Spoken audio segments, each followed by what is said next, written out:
ଆମେ ଶୁଣିବାକୁ ପାଉଛୁ ବିଭିନ୍ନ ସ୍ଥାନରେ ବିଭିନ୍ନ ଜିଲ୍ଲାରେ ଟାଉନ ମାନଙ୍କରେ ଆସନ୍ତାକାଲିର ବିଧାନସଭା ଘେରାଉ କରି ଆସିବା ପାଇଁ ଯେଉଁ ସବୁ ଗାଡ଼ି ଆସୁଛନ୍ତି ଆମର ଗାଡ଼ିମାନଙ୍କୁ ରଖାଯାଇଛି ଏବଂ ଆମର ଲିଡର ମାନଙ୍କୁ ମଧ୍ୟ ଅଟକାଯାଇଛି। ଝାରସୁଗୁଡ଼ା ଥାନାରେ ଆମର ଏନ୍ଏସ୍ୟୁଆଇ ପ୍ରେସିଡେଣ୍ଟ ଏବଂ ୟୁଥ କଂଗ୍ରେସ ପ୍ରେସିଡେଣ୍ଟକୁ ରଖାଯାଇଛି।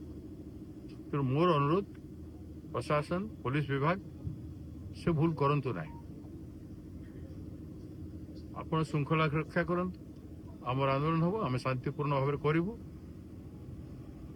ଏବଂ ଏଭଳିଆ କଲେ ବିଭିନ୍ନ ଜାଗାରେ ବିଦ୍ରୋହର ବାତାବରଣ ସେ ଜାଗା ମାନଙ୍କର ହେଇପାରେ। ତେଣୁ ଶାନ୍ତି ଶୃଙ୍ଖଳା କରିବା ପାଇଁ ଆପଣମାନେ ଏ ପ୍ରକାର ମେଜର୍ସ ନିଅନ୍ତୁ ନାହିଁ।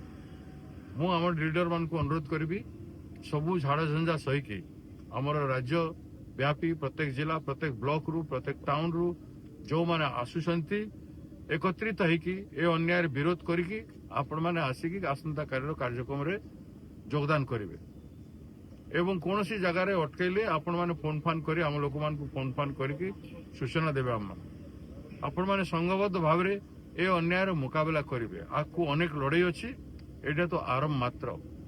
ତେଣୁ ଏ ସମୟରେ ଆପଣମାନେ ଧୈର୍ଯ୍ୟହରା ନ ହେଇ କୌଣସି ପ୍ରକାର ହିଂସା ନ କରି ଧୈର୍ଯ୍ୟର ସହିତ ମୁକାବିଲା କରିବେ, ତର୍କ କରିବେ ଏବଂ ସେ ବାଧାବିଘ୍ନକୁ ଦୂର କରି ଆପଣମାନେ ମିଟିଂ ଜାଗାକୁ ଆସିବେ ପହଞ୍ଚିବେ ବୋଲି ମୁଁ ଆପଣମାନଙ୍କୁ ଅନୁରୋଧ କରୁଛି।